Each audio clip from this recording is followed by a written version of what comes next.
네, 저희는 위치 기반 쇼핑 플랫폼 레이오버 프로젝트를 진행한 팀 코드 본부입니다. 네, 저희 팀원 소개를 먼저 해드리겠습니다. 저희 팀에는 백엔드의 지환님, 종희님, 그리고 iOS의 이나님, 유영님, 저 황지용, 그리고 마스코트인 콩이로 이루어져 있습니다. 네, 저희 프로젝트를 먼저 소개해드리겠습니다. 저희 프로젝트는 위치 기반 쇼핑 플랫폼으로 5초에서 60초의 짧은 영상을 위치를 기반으로 하여 기록하고 공유할 수 있는 모바일 애플리케이션입니다. 저희가 이러한 프로젝트를 주제로 선정한 이유는 먼저 서버와 클라이언트 모두가 함께 기술적인 도전거리가 있는 프로젝트를 진행하고 싶었습니다. 동영상은 미디어 파일 중 가장 용량이 큰 형태인데 이를 사용자에게 매끄럽게 제공하고 처리하는 것이 공통 도전 과제가 될 것이라 생각했습니다. 또한 쇼폼이라는 대중적인 주제를 선택해 사용자의 흥미를 높일 뿐만 아니라 팀원들 또한 개발하면서 개선거리를 적극적으로 찾고 싶었습니다. 이런 쇼폼이라는 프로젝트를 진행하기 위해서 저희가 선택한 공통 핵심 기술은 HLS입니다. HLS는 AVR을 통해 네트워크 상태에 따라 동영상 화질을 조절할 수 있는 스트리밍 프로토콜입니다. 이런 특성은 끊김없는 동영상 재생이 필요한 쇼폼 플랫폼에 적합했습니다. 네, 그러면 다음으로 저희 프로젝트의 데모 영상을 보여드리겠습니다. 네, 먼저 랜덤으로 다양한 동영상들을 미리 볼 수 있는 홈, 그리고 위치를 기반으로 반경 내에 있는 동영상들을 확인할 수 있는 지도 탭이 있습니다. 그리고 각 동영상들의 미리 보기를 클릭하면 재생 화면으로 넘어가서 쇼폼 플랫폼 특성에 맞게 다음 동영상으로도 넘어갈 수 있습니다.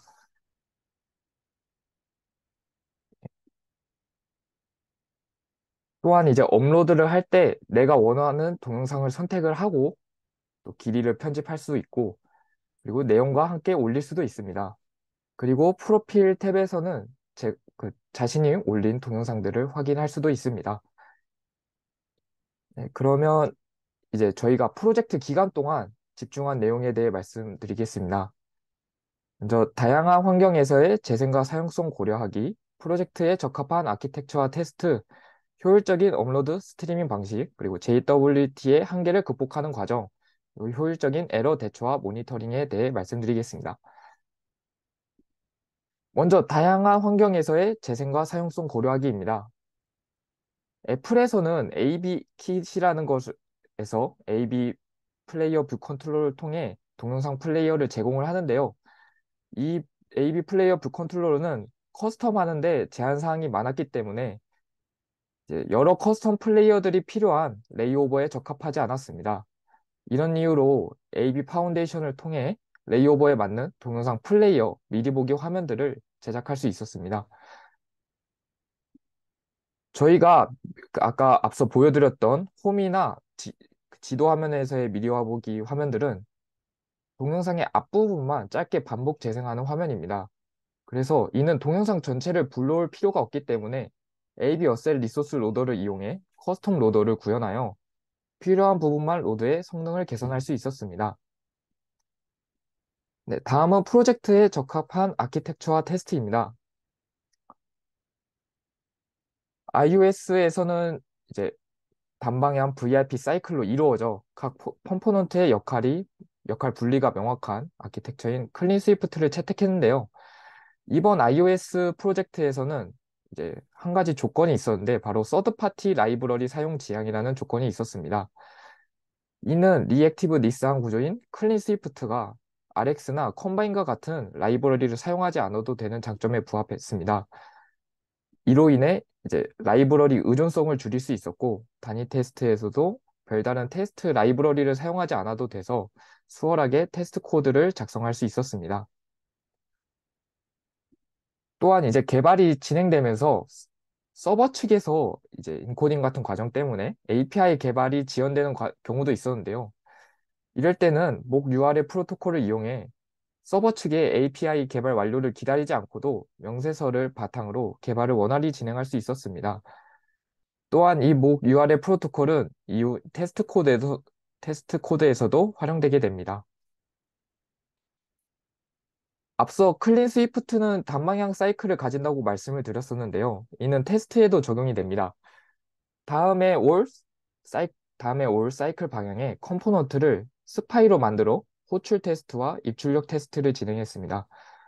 이제 워커 같은 경우는 네트워크 레이어와 연결된 부분도 있었는데 이 부분은 앞서 만들어둔 URL 프로토콜을 통해 의존성을 대체할 수 있었습니다.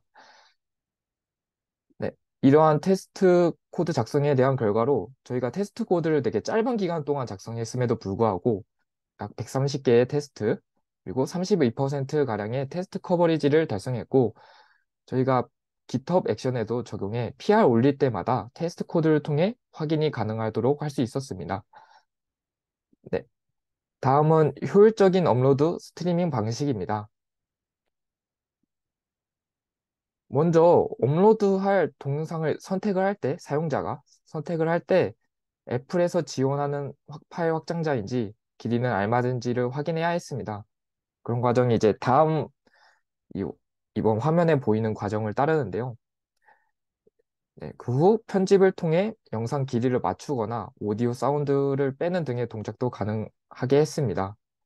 이때 이제 업로드 동작에서 생긴 문제가 있었는데요. 네, 바로 클라이언트인 ABB 파운데이션에서 요구하는 파일 타입과 서버에서 요구하는 마인 타입이 달라 좀 혼란스러운 부분이 있었는데 이 부분도 이제 서버와 합을 맞춰가면서 해결할 수 있었습니다. 네, 다음부터는 서버 백엔드에서 과정을 지한님께서 말씀드리겠습니다. 네, 잘 들리시나요? 네, 안녕하세요. iOS 9팀 백엔드 발표를 맡은 박주환입니다. 발표 이어서 시작하겠습니다. 백엔드에서의 효율적인 업로드 스트리밍 방식입니다. 지금 화면에 보이시는 건 그 백엔드의 전체적인 아키텍처를 나타내는 그림인데, 일단 보안상 기본적으로 팬클라우드 VPC에 이제 와스랑 서버를 배치했고요. 그리고 아래 보이시는 건 그 저희가 영상 서비스를 효율적으로 제공하기 위해 사용한 팬클라우드 서비스입니다. 영상 저장을 위해 오브젝트 스토리지를, 그 업로드 이벤트 처리를 위해 클라우드 펑션을, 영상 엔코딩을 위해 VOD 스테이션을, 영상의 빠른 스트리밍을 위해 CDN을 사용했습니다. 아무래도 저희가 만드는 게 영상 서비스이다 보니까 영상을 업로드하고 스트리밍하는 게 백엔드에선 가장 중요한 부분이었습니다. 영상은 크기가 크기 때문에 효율적인 업로드 방식이 필요했는데요. 위 그림처럼 서비스 서버를 한번 거쳐서 파일을 업로드하는 방식은 리소스적으로나 속도 면에서 비효율적이라고 판단했습니다. 팬클라우드의 오브젝트 스토리지는 AWS의 SDK를 이용할 수 있도록 지원하는데요.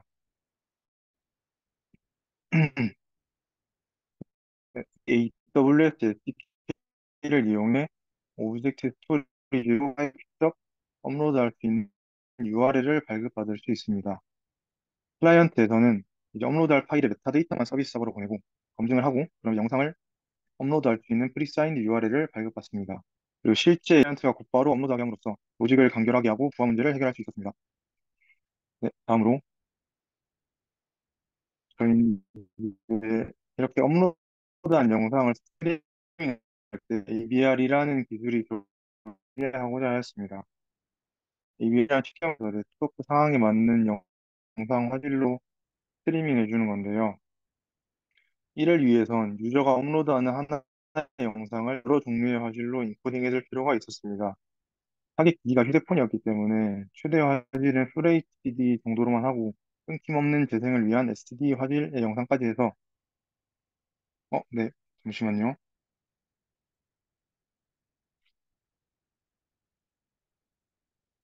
혹시 지금은 괜찮나요?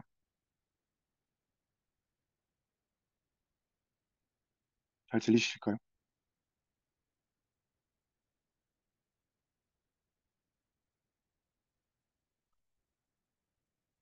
네, 지금은 잘 들려요. 네네, 죄송합니다. 네, 바로 진행하겠습니다. 네, 그냥 계속 이어서 하겠습니다. 시간 때문에. 네. 네, 저희가 이제 그 업로드한 영상을 스트리밍 할 때 ABR이라는 기술이 적용되게 하고자 했는데, ABR이라는 게 쉽게 말해서 네트워크 상황에 맞는 화질로 영상을 스트리밍 해주는 건데요. 왼쪽에 보이시는 것처럼 SD부터 FHD까지 총 3개의 화질의 영상으로 저희가 인코딩해서 CDN에 올려서 이제 빠른 스트리밍을 할 수 있도록 합니다. 네. 다음은 이제 영상 업로드부터 스트리밍까지의 전체적인 구조를 간단하게 정리한 그림입니다. 오브젝트 스토리지에 유저가 영상을 직접 업로드하면 서버리스인 클라우드 펑션이 이를 감지하여 VOD 스테이션이 코딩을 해줍니다. 스트리밍은 아까 말씀드렸듯이 CDN을 통해 수행됩니다. 네, 다음으로 JWT로 사용자 인증을 할 때 발생했던 문제점에 대해 말씀드리겠습니다. 저희 서비스는 사용자가 카카오 애플 계정을 통해 회원가입, 로그인을 할 수 있도록 하였습니다. 사용자는 저희 서비스에 회원가입 로그인을 하기 위해 우선 클라이언트 측의 OAuth 서버로부터 인증을 받고 그 인증받은 정보를 저희 서버로 전달합니다. 이후 저희 서버는 카카오 애플 OAuth 서버로부터 해당 정보가 옳은지 검증하고 사용자에게 저희 서비스에서 사용할 수 있는 토큰들을 발급을 해주는데요. 이걸 이제 JWT 형식으로 했는데 JWT 자체에 사용자 정보가 이미 들어있기 때문에 저희 서버에서는 그 정보를 유지할 필요가 없어서 부하가 줄어들긴 했지만 JWT의 이런 스테이트리스한 특성 때문에 보안이 떨어지는 측면이 있었습니다.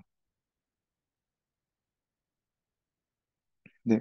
토큰을 발급하는 순간 이제 서버에선 토큰에 대한 제어권을 잃기 때문에 뭐 예를 들어 지금 보이시는 것처럼 회원 탈퇴 같은 상황이 생겼을 때 문제가 됩니다. 회원 탈퇴를 하긴 했지만 이전에 발급받은 토큰이 남아있다면 여전히 리소스에 접근할 수 있게 될 것입니다. 혹시 계속 잘 들리시나요? 아, 네. 어, 이게 처음에는 이제 액세스 토큰의 짧은 만료 기간을 두고 만료 시에 리프레시 토큰으로 재발급을 받게 해서 이 부분을 보완하고자 했는데 그럼에도 여전히 문제가 완전히 해결되지는 않았습니다. 그렇다고 이제 액세스 토큰까지 전부 통제를 하자니 이 JWT를 사용하는 이점이 하나도 없을 것 같고 또 보안 효율을 둘 다 챙기기 위해서 다양한 방식을 고민해 봤는데요. 여러분이라면 어떻게 하실 것 같나요? 혹시 좋은 방안이 있으면 알려주시면 감사하겠습니다. 네. 저희는 이 질문에 대해서 이제 액세스 토큰에 대한 블랙리스트를 운영하기로 결정했습니다. 아까 오전에 발표하셨던 팀 중에 기억은 잘 안 나는데 이 방법을 말씀을 해주시더라고요. 저희는 이 방법이 그나마 최선이라고 판단을 해서 적용을 했고요. 이 전체 액세스 토큰을 다 관리하는 게 아니라 이제 블랙리스트에 올라온 액세스 토큰만 무효하다고 판단하게 해서 이를 검증하는 오버헤드가 그래도 세션 방식보다는 좀 크지 않게 하지 않았을까라고 생각을 합니다. 보안과 효율이 트레이드오프 관계에 있다 보니까 JWT의 장점인 효율을 살리기 위해 최소한의 보안 장치만을 더함으로써 문제를 해결했습니다. 마지막으로 효율적인 에러 대처와 이제 모니터링에 대한 얘기입니다. 저희는 에러가 발생하거나 디버깅할 때 빠르게 대처하기 위해 여러 기술들을 사용했습니다.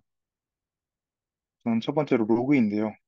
클라이언트에게 들어오는 요청을 로그로 남기고 팬클라우드 로그 서비스를 활용해 시각화하였습니다. 또한 저희가 지금 CI/CD를 자동화해뒀는데요. 이 자동화되어 있는 CI/CD에서 성공이나 에러가 발생했을 때 디스코드로 알람이 오도록 설정하였고 또 그래파나를 활용하여 서버 상태를 모니터링해 문제가 없는지 빠르게 파악할 수 있도록 하였습니다. 이상으로 백엔드 발표를 마치겠습니다. 감사합니다. 다음으로 지용님께서 계속 발표를 이어주시겠습니다. 네, 저희 프로젝트 진행 과정에 대해서 말씀을 드릴게요. 저희가 이제 프로젝트를 진행하는 과정이 순탄치만은 않았습니다. 이제 이번 주 월요일에 iOS 마스터 클래스에서 버그 트리아즈를 진행을 했는데요. 보시는 것과 같은 문제들이 발생을 했습니다. 동영상을 이제 업로드로 서버에 보냈지만 서버에서 동영상을 인코딩하는 그 동작의 그 공백 기간에 이제 시간이 소요가 되는데 이때 사용자는 이를 알 수가 없어 생기는 문제였습니다. 저희가 개발을 했으니 뭐 인코딩 중이니까 조금 있으면 동영상이 보이겠구나라고 생각을 하겠지만 사용자는 이를 알 수가 없다는 사실을 간과했습니다. 저희 팀은 좀 당황을 했는데요. 이때 이게 앱이 잘못 동작하는 건 아니지만 자칫 잘못하면 미완성으로 보일 수 있는 상황이었으니까요. 그래서 해결 방법을 찾아보았습니다. 제일 처음 생각한 건 서버가 인코딩 완료를 푸시 알림으로 주는 방식이었습니다. 그러나 이 방법은 최종 발표가 얼마 남지 않은 상황을 생각하면 너무 리소스가 크게 드는 작업이었고 사이드 이펙트도 고려해야 했기에 적용이 쉽지가 않았습니다. 네, 저희는 그래서 다른 방안을 찾기 시작했습니다. 머리를 맞대고 이제 방안을 찾던 도중에 서버가 동영상을 인코딩 할 때 여러 스테이터스로 나뉜다는 이야기를 들은 기억이 떠올랐고, 이를 활용해 인코딩 중인 스테이터스가 웨이팅인 영상도 내려줄 수 있는 점도 확인을 했습니다. 이를 통해서 고안해낸 방법이 서버에서 인코딩 중인 영상도 같이 내려주면 클라이언트에서 이를 필터링해서 로딩 표시로 사용자에게 보여주는 방안이었습니다. 이 방안은 첫 번째 방안보다 리소스도 적게 들고 사이드 이펙트도 작은 방향으로 문제를 해결할 수 있었습니다. 또한 이제 업로드 확장자 문제도 있었는데요. 동영상에 따라 혹은 편집을 하게 되면 업로드가 되지 않는 상황이 발생을 했습니다. 이 또한 서버의 인코딩 실패 이후 로그와 함께 클라이언트에서 어떤 동영상을 업로드를 하는지 계속 디버깅해서 원인이 확장자 문제라는 것을 알아냈고요. 이 부분도 네, 쉽게 해결할 수 있었습니다. 네, 이를 통해 새롭게 알게 된 사실이 있는데요. 네, 그 서버라고 해서 클라이언트를 모르면 안 되고 클라이언트라고 해서 서버를 모르면 안 된다는 사실을 좀 새롭게 배웠습니다. 서로가 상대 도메인에 대해 잘 알고 있어야 위와 같은 이슈들을 해결하는 의사결정 과정 속에서 효과적인 방안들을 도출할 수 있다는 것을 깨달았습니다. 네, 그리고 6주 동안 네, 좋은 팀원들 만나서 프로젝트에서 네, 너무 재밌었습니다. 이상으로 코드 본부의 발표를 마치겠습니다. 감사합니다.